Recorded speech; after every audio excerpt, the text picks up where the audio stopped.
Welcome to the Planner Suite. I'm Amy, founder and CEO. I lead the vision, strategy, and client experience. And I'm Whitney, a lead planner on our team. I work directly with our couples and oversee logistics and execution.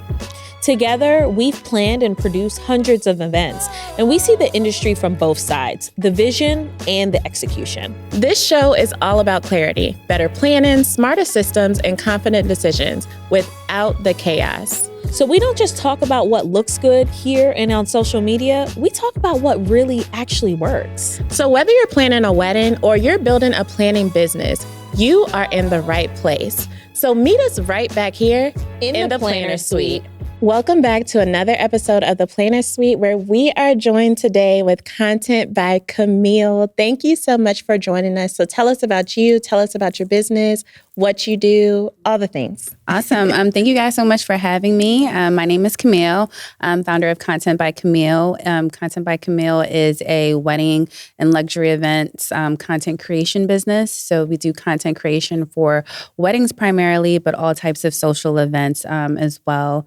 And content creation, content is king now. And so what we do is we're constantly filming all of the BTS moments, all of the special moments behind the scenes for weddings, for social events. And we're turning those into reels where you can get them the same day, next day, and you can start to relive those moments like soon after your special event. And so that's essentially primarily what we do. Perfect. You answered a lot of my questions because I was going to ask you to dive into what is content creation, wedding content creation, and why is it important? Yeah, good question. So, we have photographers, we have videographers, they're amazing, they're awesome. But I think what kind of differentiates content creation from them is the turnover. Like, as I mentioned, content is super important. When you have an event, you want to start posting immediately. Those first 24, 48 hours are extremely important. And content creators have the ability to be able to turn over that content. You can be posting the same day you have a wedding. You can be a moment from your wedding can literally be posted as you have when you're still at the aisle, down the aisle, walking down the aisle, or still like haven't even made it to the reception yet. And I think that's what really differentiates us from videographers or photographers, is that you can start to relive the moment immediately after your wedding. So tell us a little bit, because a lot of times we see people who do content, they kind of say, oh, well, I want to do wedding content too. But we know that those are two different ball games. So tell us a little bit about how, what's the difference between wedding content and just regular, I'm going to the restaurant, I want y'all to see what restaurant I'm I want at. you to see the food I'm eating. Or I want you to see this baseball game I went to, No, good question. So I think for individual content compared to wedding content, there's a big difference because you are, especially for wedding content, this is someone's once in a lifetime moment. So you want to be very intentional. And I think it's all about perspective. And so what's important for me is, I'm going to have a sit down call with my clients to make sure that I know exactly what they want, what's important to them, so I can make sure that I'm capturing those moments. It's not about you anymore. You want to make sure that you're capturing all the moments. And the specific thing that I think about weddings that is different is that once that moment happens, you have to have caught it. Yeah. If you didn't catch it, it's literally a wrap. Yeah. And it's fast paced. Exactly. Yeah. It's super fast paced. Compared to if I'm going to a restaurant and doing content at a restaurant, I can record my spring rolls 100 times. For real. I can literally record 100 times. Eats first. Yeah, exactly. But if the groom is crying as his bride is walking down the aisle and I didn't catch that, I cannot stop the wedding and ask the groom to start crying again, Yeah. So imagine being can you do that one more time? Exactly. So you have to be focused, you have to be intentional, and you have to be ready. Yeah. Going back to what you said about weddings and the Instagram, it's a live moment. There's this really big trend about weddings going viral all the time. I feel like we and you have talked about this before because we had our weddings in the past, and it's I feel like it was easier to kind of go viral years ago. Now there's so much stuff on the internet. And I will say this over and over. This is my number one tip. If you are one of those brides and you're like, I want my wedding to trend. I'm gonna say trend, not viral. You need a content creator. Yeah. You do. Absolutely. A lot of brides, they'll reach out and say hey, what can I do to make my wedding trend? I want to trend. And I think there's several layers that are important for that. Number one is the hook. So those first couple of minutes or first couple of seconds rather of your reel, it has to captivate the audience. Like that, if you don't get me in that first couple, like 4 seconds, scroll. Like you have to catch them in those first couple of seconds. And I think also, emotion is more important than aesthetics. Yeah. Like you need to be able to captivate, like your audience needs to feel what is happening. Like, oh my gosh. TikTok, I'm on TikTok crying every day, looking at wedding. I'm like literally crying every day. And so like I need to regurgitate that. I want my audience, I want my, my clients, family and friends to literally feel like they are reliving that specific moment where they were present at. Right. I love that. And I guess in addition to that, besides wanting to trend, what are some other reasons that couples should bring on, or when should they bring on a content creator? Yeah. Honestly, I think for, I've been a bride. And I got married in 2019. And when I think about my wedding, I'm like, yeah, so for me to relive those moments, I have to go on YouTube and watch my 60-minute wedding video versus now brides and grooms, they're able to relive their moments the same day. They can go on Instagram and literally relive the moment they walked down the aisle, the moment, their grandmother prayed over them, their first touch, their first look. They're able to relive all of those moments individually. They don't have to watch a 60-minute video or fast forward to a specific moment within that video to relive those moments. And I think that's one of the main reasons why content creation is so important for weddings. We're capturing all of the behind the scenes moments. We're capturing them. We're putting them into beautiful reels for you to start reliving. And so I think that's extremely important. I'm seeing more and more now that brides, even grooms, are wanting the content. You want to do a TikTok trend. You want to do something fun with your bridal party, your groomsmen. Even the groomsmen are getting into it. Like, oh, have you seen that trend? Let's do that trend. So like, I think that's really important. Some brides are like, I'm bringing all the looks. I want you to focus reels on my specific looks, like the hair, the makeup, the jewelry, the shoes, the beading. And so we're able to focus only on those things and put them into reels. And I think being able to do that and then relive it the next day is so key. Yeah. Right. So quick question for you. You brought up them wanting to do certain trends and TikToks and things. Who comes up with that? Do they need to come to you and say, hey, like I saw this one, and this one? Or are you the mastermind behind it? Good question. So usually when I have brides, it's usually the brides. When I have brides who are into trends, they usually already know which ones they want. And majority of the time, it's usually something that's actually trending at the time. So I'm pretty familiar. But then I also have some brides who are like, I want to kind of get out of my shell. I don't really know what to do. And so we'll have a brainstorming session. I'll bring up some suggestions of what's trending, what's hot, and we'll kind of like figure out what works for them or what they feel comfortable doing. Yeah. So some are dancing, some are using, just like verbal. We can have fun with it. Yeah.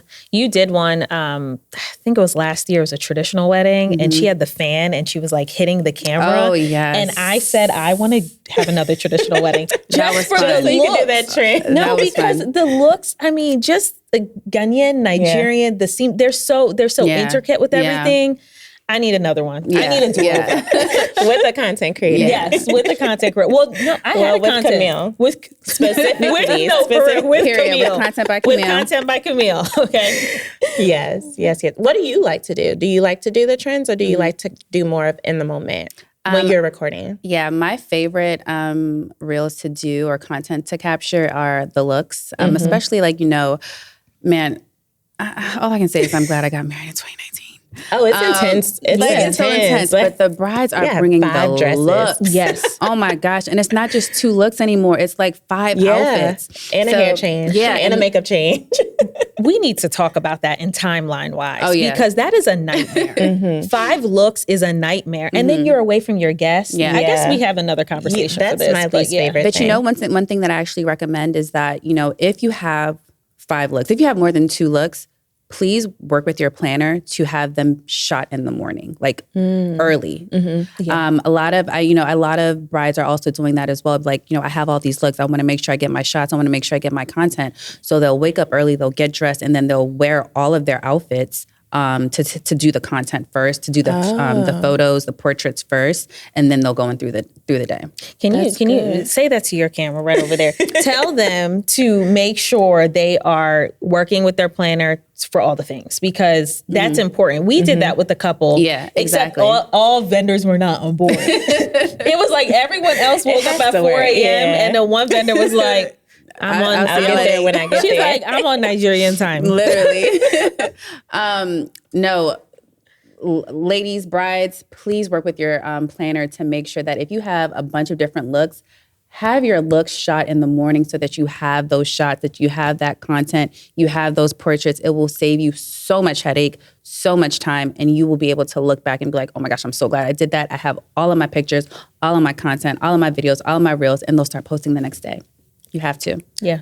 So tell us a little bit about, I guess, what the process looks like, because you're saying like they get it back quickly. How quickly, well, I guess you can only speak for yourself, do your clients get their content back? Yeah, good question. So with all the videos that we take, behind the scenes footage, you're getting like at minimum like 300 videos back. And you can get those within 24 hours of your wedding. For the actual reels, those are some same day, depending on what it is, same day, but no more than 72 hours later. That's good. But yeah, 24 to 72 hours. That's good, because photographers and videographers be like 3 months. Yeah. And I think that's important when we speak about trending, when we speak about going viral. Like, if you want to keep up the momentum, you want to start posting as soon as it happens, because once it kind of fizzles out, it's hard to gain that momentum again. So we try to like crank it out as soon as possible, but we also want to be mindful and intentional that everything that I'm putting out is good content. Quality content, And I also say this, another thing too is I always talk about tags and who people work with, but look at who people work well with. Like some of your vendor teams will work together to like really put a force out there. Yeah. So it'll be like, Camille will go ahead and drop the content. Then photography will stay up on the flight, editing photos, and then videography, then makeup will drop. Yeah. So make sure also that if you are trying to get your wedding to trend, your vendors work together. So if they know they have the fire content, they're excited too. Yeah. They're going to put it out there for you. That's a really good point. There's times where, I get the vendor list from the planner and I'm like, yes. Like, I'm literally like, yes, I already know what's going to happen. I'm going to walk in and I'm like, okay, all right. So we're going to drop this video, then you're going to drop this picture, and then we're going to tag team this video. Like, it's just, it's seamless. And I think that's a great point. Like, a lot of vendors, this wedding industry is big, but it's small at the same time. Yeah. Like, a lot of vendors know each other. We work well together. And I think that's really important as well when you're thinking about like, okay, I want this to trend. I really want to have some momentum behind my wedding. Yeah, absolutely. And then one last question for you. I need to ask, how long should a content creator actually be on site for a wedding? Oh, that's good. I hear a lot of brides say, well, it's just content. Like, I'll have them show up at 3:00 or something like that. What is your advice to the brides, the grooms, about how long that package should actually be? I think it should be no less than 8 hours. Okay. And a lot of, specifically brides, when you think about brides, they're doing makeup, they're doing hair. We don't have to be there when the makeup artist is first touching their face, but like the after moments so that we can do some BTS with their girls. We can do some transitions from them, like not fully dressed to fully dressed. Those hit, and those are obviously early in the morning when they're just getting ready. Also, we want to be there for the first look, for the first touch, to capture those moments. We want to be there right before you walk down the aisle, when you take that deep breath before it's showtime. Yeah. We want to be there for all those moments in between, when your grandmother sees her baby girl for the first time and the tears are flowing. We're capturing that. We're turning that into a moment. We want to be there for all of those moments. But if you say, hey, just come at 3, I'll be out right when I'm walking down the aisle, it's like, you kind of lose, like, you do the ceremony and then you go straight into the reception. It's like all those little moments in between you're missing. And so I do encourage brides, grooms to consider having a wedding content creator for majority of that time. And so I would say like about an 8-hour package at minimum, but I've had brides book for 10, 12. It really depends on what you're doing and what your wedding looks like. Okay. Good. That's great advice. Right. Absolutely. Well, we'd like to thank you for joining us here in the Planner Suite. I think she gave amazing insight into content creation, what to look for in a content creator, what a wedding content creator does, because a lot of you did not know. And we want y'all to know. And we want you to join us right back here in the Planner Suite.